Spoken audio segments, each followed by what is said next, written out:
चला तर आज करूया कोथिंबीर वडी. ती पण झटपट होणारी आणि टेस्टी कोथिंबीर वडी.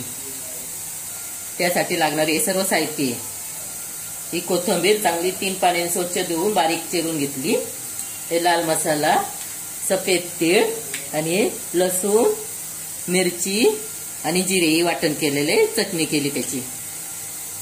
आणि हे मीठ आणि पाणी. आपण पाणी लागन तसं टाकायचं. हे डाळीचं पीठ आहे, हे तांदळाचं पीठ आहे आणि हे बाजरीचं पीठ आहे. करूया.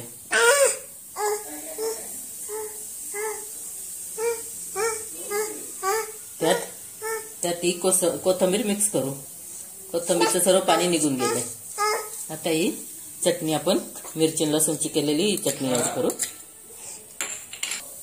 तिखट हे तुम्ही तुमच्या सोयीनुसार घ्या. लाल मसाला 1 चमचा टाकला आणि सफेद तीळ 2 चमचे घेते आणि मीठ.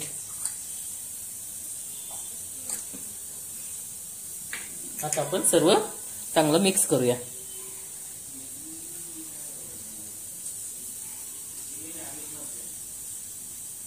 मिक्स झालेले. आता आपण थोडं पाणी ऍड करू. त्यात थोडं थोडं असं गोळा करून घेऊ. पीठ चांगलं भिजवून घेऊ, सॉफ्ट अशा प्रकारे भिजवून घ्यायचं. आता त्यात थोडं आपण तेल ऍड करू.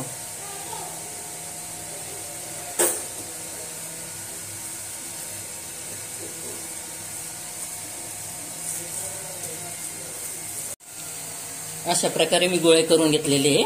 आता आपण याला तिळाने कव्हर करूया. थोडीशी असे कव्हर करायचे म्हणजे दिसायला छान दिसतात.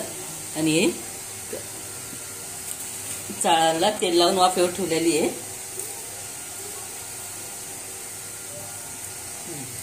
आता आपण सर्व असे करून घेऊया. अशा प्रकारे सर्व आपण करून घेतले.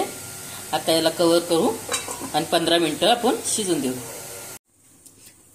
15 मिनिटं झाली आपली वडी शिजायला ठेवलेली. आता बघूया आपण. चांगली वाफ आली, शिजले पण. आता आपण चवीने चेक करूया. आता मस्त निघाली.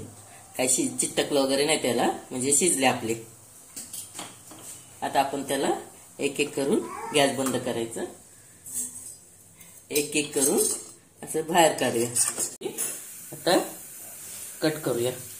त्याचे छोटे छोटे पीस करूया. असे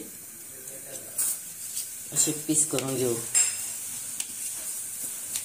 आता सर्व वड्याचे असेच पीस करायचे आणि तुम्हाला लागेल तसे तळा गरम गरम. आता आपण त्याला फ्राय करून घेऊ. मी कढई ठेवली होती. आता तेल टाकते.